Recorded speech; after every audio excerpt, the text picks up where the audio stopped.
in the game, cause see the boxing voice. The 22nd defence of the IBF featherweight title, Josh Warrington against Frampton. In many ways it's a fight which kind of sells itself, you know. Often you need to hype these things. I think anybody who knows boxing, who follows boxing, knows that this has all the makings of one of the fights of the year. Frank's promoting it, and I'm sure you wouldn't disagree with that one, Frank. I think you've underplayed it. For me, this is, you know, you look at fights that the fans wait to see and want to see, and normally they don't happen until one of the guys is past his best on the way out. I think fights like, you know, Lennox Lewis fighting Mike Tyson and so forth. This is a fight involving two of the best British fighters. They're in the top four in their division. They're there. They're certainly the most excited, well-supported boxers in this country, and you don't get no better than this. At the top of their game, the two of them fight each other. This is a fight for boxing fans, boxing aficionados. This is a fight for anybody who's got any interest in boxing, who's got any idea about boxing, about styles making fights. This is the one. This is a fight that really does matter, and I think will go down to being one of the best fights in recent years. There's no doubt about it. You know, they're both, as I said earlier, both well supported. You look at the top ticket selling fighters in this country, the top four: Anthony Joshua, you've got Josh Cole, whichever it is, and Tyson Fury. They're the biggest ticket selling fighters, and these two guys have got vociferous supporters, passionate supporters, so you know the atmosphere at the venue is going to be unbelievable. It's got all the ingredients of a cauldron and of a great event, and that's what it'll be, a great event. And as I say, you don't get no better than that. And so far as you're concerned, Frank, I mean, my way of looking at it, I think Josh is coming on the back of a career best win against Lee Selby, outstanding in that fight at Elland Road, and Carl showing against Luke Jackson last time out at Windsor Park that he's pretty much, on the basis of what we're looking at, pretty much back to his best. Well, there's no doubt about it. He had a great win last time out, and you know, Carl, I thought, just done, it was textbook stuff, wasn't it? He did what he had to do and done it in great style. And what I liked about Josh's performance going into that fight, I don't think anybody gave him any chance, and he won that fight. He outgunned him, he outboxed him, he showed more heart. He won the fight and won it clearly, and against a guy at the time that, you know, was saying one of Britain's best, pound for pound. That's where he was in the rankings. None of the guys give him a chance. So you've got two guys who are, you know, they're just great to watch. It's a shame there'll be a loser. Yeah, or maybe a draw, I don't know. But the fact of the matter is, it's a really good quality fight, and it don't get no better than this. These are the fights that British boxing needs, and these are the fights that the fans need to see. Because this for me is what I'm in the game for, putting on events like this. With the champion then, with Josh coming on the back of that win against Lee Selby, which, as I say, for me was a career best performance. Did you see it that way, Josh? To be honest with you, John, good afternoon everybody, by the way. Good afternoon, Carl. Went into that fight expecting you know, tough, hard-fought 12 rounds. I was expecting to be walking out there almost collapsing. I've been giving absolutely everything. I can honestly say it didn't feel like that. I went out there and I boxed well. I boxed to instruction. But I feel like I was cruising in second gear. There were times going into the second half of the fight, I've said it many times, I sat down on stool and, you know, going up from 7-5, I said to my old fella, is it time to go up a gear? And he just wanted me to carry on doing what we're doing, just boxing him and making him look daft. And so I boxed the boxer against all odds, especially when nobody was giving me a chance whatsoever. Very satisfying, and I backed up everything that I'd said in the build-up and what I've been saying over the years. When me and Lee come a fight, that there'll only be one winner, and that'll be me. And hell of a night, you know, memories will stay with me, you know, to the day I die. And now I've got this world title. I don't plan on giving it up anytime soon. Did you take much persuading into taking Carl on? Because I would have thought, on paper, you could have taken easier options. Yeah, in my own head, when Carl moved up to featherweight, you know, all my pal says he's coming for you now, and he made jokes about it. And you look at Carl's fan base; he's got a hell of a fan base. He's a hell of a fighter. You know, as I said yesterday, in head to head, over years I've enjoyed watching Carl. I've almost been a bit of a fan when watching him in some of his fights, and you know, as soon as he comes into your division, and you start keeping tabs on him and keeping your eye out. There's potential fights down the line. Obviously, after beating Lee, yeah, there is options, you know, to have steady voluntaries, but let's have it right. There ain't no easy fight at world level because everybody wants to be where you are. You know, everyone's going to give that sort of everything, no matter who you fight, to try and win that world title. And I won't treat anybody with kind of the mindset of, oh, I'm going to go in there and this is going to be a steady fight. I train my bollocks off just like I do every fight, and work as hard as I can, because, you know, it means that much to me winning and going forward. But just when the talk of, you know, the Carl fight come along, you know, whets the appetite, and you want to fight the best as a champion. You want to prove yourself that you're the best. You know, I'm a world champion. I'm ranked number 2 behind Carl, and I believe I'm number 1, and it's simple as that, really. The boxing fans want to see it. Boxing's thriving in this day and age now, because the big fights are happening, and, you know, there's a few out there what still digging their heels, but, you know, I'm a fighting man, and I've said once I win a world title, you want to prove yourself against the best. I don't see myself stringing it out against these defences. You know, in my head, you know, about a 12 to 18 month plan.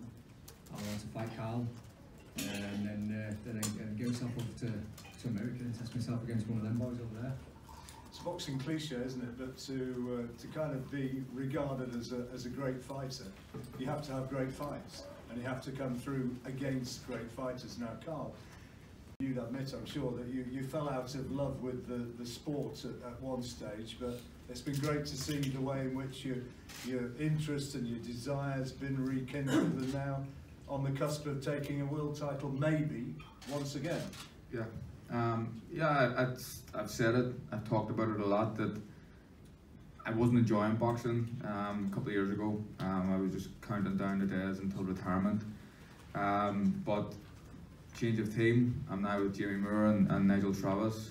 Since I've teamed up with Frank and MTK, things seem to be going well for me, and I'm enjoying boxing again. And that's the thing, I was winning big fights and beating good opponents. I wasn't really enjoying it. Now I'm enjoying it. Now I'm training well. Now I'm training smart. I believe that right now I'm better than I've ever been. I genuinely believe that. What's the biggest thing that's changed then? You say you fell out of love with it. Is it just the change of trainer and the change of promotion? What Yeah, was it just really all that. I don't know. I'm just the people that I'm around. I'm just enjoying. I'm enjoying it. Enjoying everything. I'm feeling like I'm training smarter now. I'm not running myself into the ground constantly. Overtraining, the way I feel like I used to. I feel like I was overtraining constantly. I'm just doing it differently now. With a much smarter approach, and genuinely believe that now I'm in my prime years. Speaking to the two of you yesterday, I mean, it was obvious that you have huge respect for each other as fighters. But just tell people how highly you rated Josh's performance against Lee Selby in taking this title. Yeah, I thought it was a very good performance. I think he done what he had to do. He proved me wrong. I fancied Selby going into the fight like a lot of other people, and it was a good performance. I think you have to look at his game plan as well. He didn't just, you know, people just think that Josh is going to come forward and just throw lots of shots and overwhelm people. I think the game plan that him and his team came up with was very good, but he has to carry it out and execute it. He done that to a T. And a credit to him, but I'm looking at Selby and thinking that I knew he was really struggling with the weight, and I knew he had been for a while, but I feel that fight caught up with him, and I feel that you can tell enough now that he's not coming back at super featherweight, but he's making his comeback fight at lightweight. I think that tells you enough. But look, Josh had to go and do what he had to do. He won the fight. I think one of the judges had it close. It wasn't a close fight. He won the fight pretty convincingly, and credit to him. Credit to him for taking this fight, where again he could have had an easier voluntary. Again, I agree with what he's saying. There isn't really easy fights at world level, but he could have had an easier fight. And credit to him for taking this fight. I think it's a big fight for British boxing, biggest of the year for British boxers, I think. It's a huge fight, and I really don't think it can fail as a fight. But for you, actually, as a boxer, to become a world champion again, having touched the heights when you beat Santa Cruz in first time round, then losing the rematch, to be back there to have a chance of winning a world belt. How much at this stage of your career would that mean to you? This will be the sweetest world title because I've been written off, and after the Santa Cruz defeat, people are instantly saying you're done, you're finished. I got beat by a very good fighter on an under par performance in a close fight. And I come back, I had a fight with Horatio Garcia. I got pushed a little bit harder than a lot of people were expecting. But I just changed team, I had a short training camp. A lot of these things played a factor in that, but the last few fights against Donaire and against Luke Jackson, I don't feel like I've got out of first gear. Haven't really been breathing. I just kind of done what I wanted in them fights. So I genuinely believe I'm back to my best. I understand that Josh isn't Donaire or he isn't Luke Jackson. This is a tougher fight. I'm expecting a tougher fight. In what sense? In what sense? Well, he's full of confidence at the minute. That's one thing. He's bigger than them guys. I think that he's stronger than them guys. He throws a lot more. His work rate is a lot more intense. I think it's going to be a much tougher fight. But I believe I'm a better fighter. I believe I'm going to prove it on the night. I feel like I've, without sounding disrespectful again, I feel like I've beaten better fighters than Josh already, and I think that's going to be the difference. That's why we have the fights. It's to end that discussion or that debate, as it were. There's no point talking about it too much. We're fighting, and on December 22nd, we'll see who's the best there. And Carl has mixed at world level for a long time. Obviously, two-weight world champion. Great accolades to achieve. I'm reaching my peak years now, and Carl has been on that high level for some time. I feel like I'm just pushing myself onto that level, and this is the start. I feel like I'm just reaching my peak years now, and this is where I bring the best. Where do you think that Carl is compared with the fighter of maybe 3 years ago? Do you think he's as good, or do you think he's peaked? Listen, when over the years, he's looked very special, and I'm not going to say it and just lick his ass too much, but he has just given him credit as a fellow fighter. He's looked special at times. Going off his recent performances, is that to say, because they are, like, no disrespect to them opponents, but they're not a Santa Cruz or that kind of level. I don't think personally. Benito Donaire, a great champion, but probably past his best. Luke Jackson had never really been to that level, so you can't really go too much off that. Carl dealt with him in the way that he did. I'm not sure. Well, listen, I'm preparing for the very best Carl Frampton. It's music to my ears that he's saying that the younger's back, because I know that I'm getting the very best, and I know that I believe that he's not the kind of guy anyway to turn around and make excuses like Lee did, about the weight and everything else. And Lee never complained about the weight when he was beating other guys, and then ticket seller, pillar puncher Josh Warrington beats him, and it's a massive thing that's affected him. So it's music to my ears that Carl's feeling great. He's in a good place mentally, and he's up for it, and that's what I want, because I want to test myself against the very best Carl Frampton, the very best world champions. You've been with us at ringside, Josh, working when we've commentated on BT Sport on Carl's fights. Have you seen things? Have you seen weaknesses which you believe you're going to be able to exploit? Yeah, listen, I'm a boxing fan, so when you're watching fights, I wouldn't say I sit there every night with a notepad, scribbling down, but you notice things, and that's a bit sad. Yeah. All right, John, calm down. But no, listen, when he moved up to featherweight, you start looking at him in a little bit of a different light, as picturing yourself in there and what you do differently. And obviously I would have ringside for when he had his second fight with Leo Santa Cruz, and I watched quite a few of his fights with you guys ringside, and you know, I think not just myself, me and the team, my dad and Nick have seen certain things, and Carl's a very smart fighter, so we'll have to come up with, you know, a few different game plans, but you know, I think we believe that we'll win the fight, and we can win the fight comfortably as well. You know, there's be a lot of energy in the fight, but you know, I think I can have the fight going the way I want it to. Carl, can I ask the same thing to you about weaknesses that you might have seen in Josh? Because likewise, you've been at ringside watching his big fights. Have you looked at him and thought, yeah, there's things there I can exploit? I don't think there's such a thing as a perfect fighter. So everyone has weaknesses, but it's about being able to exploit them. I believe I will. I just believe that I believe we'll be able to come up with a game plan. And again, like Josh says, there'll have to be a number of game plans, because he proved in the fight against Lee Selby he's not the one-trick pony that people maybe thought he was before the Selby fight.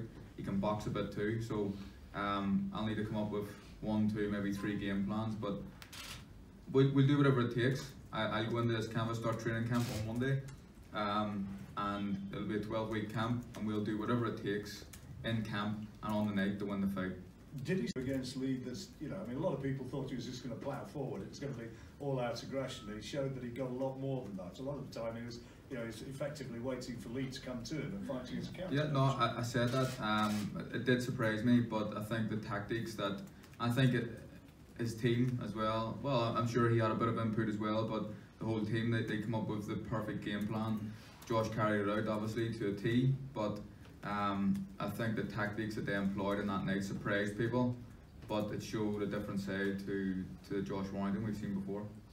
I'm sure tickets at Manchester Arena, what's it set out for, Frank? I mean, these have got to go fast, aren't they? Just under 20,000 seats, as we know, and I think tickets are on sale. When is it, Ben? Wednesday. Tickets going on sale on Wednesday. Sale on Wednesday, yes. They're on sale on Wednesday. And listen, the guys have taken most of the tickets for their support before you start. So if you want tickets, you've got to move a bit lively. Yeah, I mean, it's, you're both used to fighting with your passionate support on home territory. You've just come from Windsor Park, you've just come from Elland Road. Neutral territory this time. How different is that going to be, first of all, Josh? It's exciting. For the last 4 or 5 years, I've been, you know, fighting at Leeds. You know, I had the own comforts, only 10 minutes away from where I live, so steady away. It's going to be nice to have a bit of a change of scenery. Obviously, 22,000 is going to be a hell of a crowd as well. Like I said, I've been over to Belfast and seen Carl's fans, and they're very passionate. They love the boxing. They show a lot of respect. Even though they slapped my suit off when I got in ring last time. It wasn't from Tesco, by the way, you cheeky fuckers. But you know, it's one of them. It's going to be a good night. Listen, I'm not going to sit up here and do Frank's job, because I'm a fighter. But you know, this is going to be the best fight of the year, without a doubt. You know, you've got 2 hungry fighters wanting to prove which was the best. There's no bullshit, no like fake, you know, beef between each other. It's just 2 lads seeing who's the best, and not only that, you're gonna have a hell of an atmosphere. You know, Carl's fans are, you know, some of the best in the world, and I believe my fans are as well. All under the same roof, and a big fight. It's just going to be a right old festive fight.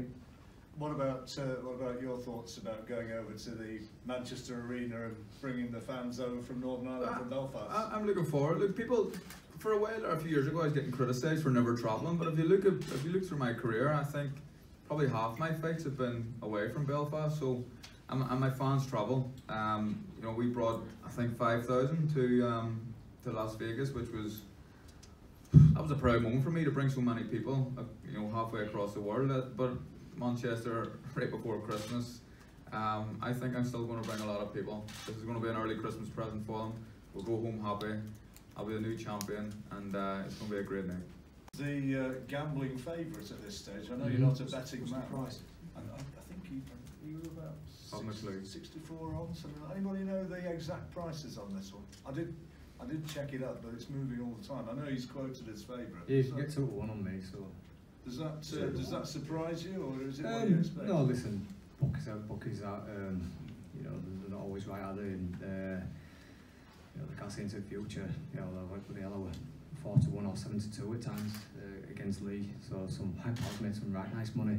But listen, I don't go for odds. I don't go for experts. I think you know, one of the media team were telling me that when they were doing a poll before Selby fight, I think out of 70 people they asked, there were like only 7 people who backed me. So you know, all them experts and bookies, all, I don't pay no attention to them. Listen, I know what I'm capable of doing, and it's what goes on up in my head. How do they know what I'm capable of doing? You know, they're not inside me, and it's up to me to bring that performance on the night. And like in the last fight, I talked about destiny, and I believe that fight was just meant to be. You know, I could have turned around and done one more cross ring, and I still won. I just felt like it was that kind of night. But you know, the way that this year is going, I just believe 2018 is my year, and you know, I'm gonna enjoy Christmas dinner with a belt on that table still. I agree, because the bookies get it wrong all the time, but what I will say is you'll never see a skint bookie. They very rarely get it wrong. But he proved against the odds that, I think, like he said, you could have got him at 4 to 1 to beat Selby, which were huge odds and probably silly. But I think we've got it right this time. One of the things that struck me, having done the face-to-face interview with the two of you yesterday, which is part of the build-up for television purposes, was that as guys, never mind as fighters, but as people, there's a lot of similarities between you. Do you see that? I think so. Both, you know, 2 working class people, passionate fan bases, no real bullshit. We don't need to try and sell this fight. We don't. I think it would come across a bit fake. You know what I mean? If I respect Josh, I think he respects me. I don't think we need to push all the aggro just to sell a fight here. It's more than that. This is a big fight. There's no need for it. But we're 2 men who I think will give everything on the night to win the fight, and that's what makes it a good fight. You know, I don't think there's not an ounce of quit in me. I don't think there's an ounce of quit in Josh, and that's why this is going to be a special fight. Fellas speak and you look ahead to what's going to be happening on December 22nd. I mean, the overriding thing is that these are 2 fellas who are a real credit to boxing, and that's not every time that you can say that. And they're a credit to boxing and credit to themselves. And you know, you talk about hype. The hype of this fight is the fact you've got the 2 guys at the top of their game. 2 guys at the top of their game who are willing to step up to the plate and make a fight that, you know, which for the fans is a joy. The fight's the hype. They haven't got to do all that rubbish, you know, and jump in each other's face and all that crap. It's just not needed. These 2 guys are well respected within the sport. They're respected by their fans. The reason they got so many fans, both of them got so many fans, because they know when they get in the ring, they give 100%. That's why they're with them. They are men of the people. They're fans associate. They can see it. You know, when I'm in Belfast, I'm in Leeds, involved in the fights, all you hear is good things. You never hear, and you know what it's like in boxing. Someone says, "Oh, I hope he gets beat easy." Yeah. Nobody. They're all for him, and that is, you know, that tells you all you need. To speak volumes for the respect that everybody has for both of them. I know it sounds like we're getting off with each other here. We are going into ring to wear each other, and like, I do draw a line at going out for a meal with him. Like, you know, I said this to him yesterday. I draw the line of going out for a meal together night before fight. You know, I don't want to go as far as that, but that was after. I wouldn't have done it before. I done before. Sorry, I do apologise. But like, you know, I'd offer to buy him a pint after. You know, and that's it. I think in the previous build-up to the Selby fight, you know, people seen a different side to me against Lee. Me and Lee's rivalry went on for a while, and they did see a bit of like different demeanour from me and the way I went about the press conference and stuff. But I had reason to do that, and you know, maybe people looked at me and thought that's our character for Josh Warrington. but I didn't care. I was exactly. If someone's gonna, slag you off, I'm not gonna sit there and take it. I'm gonna give it back. But like, normally it's in my character to just shake a hand and get on with the fight, and that's what we're doing here on December 22nd. One news coming up before too long, plus photographs, etc. But if you'd like to ask some questions from your seats, from the floor, now's a good time. Fire away. Yeah. No. Carl, on the same night that you beat Leo Santa Cruz, Josh actually fought the same night against Patrick Highland. Did you think your paths would ever cross at that point, the night you became champion? Well, I wasn't, that night I probably wasn't thinking about it. I was focused on one man and one man only, and that was Leo Santa Cruz. And it was a great win. I know Patrick Highland pretty well. I've done a bit of sparring with him. I think that was a great win for Josh.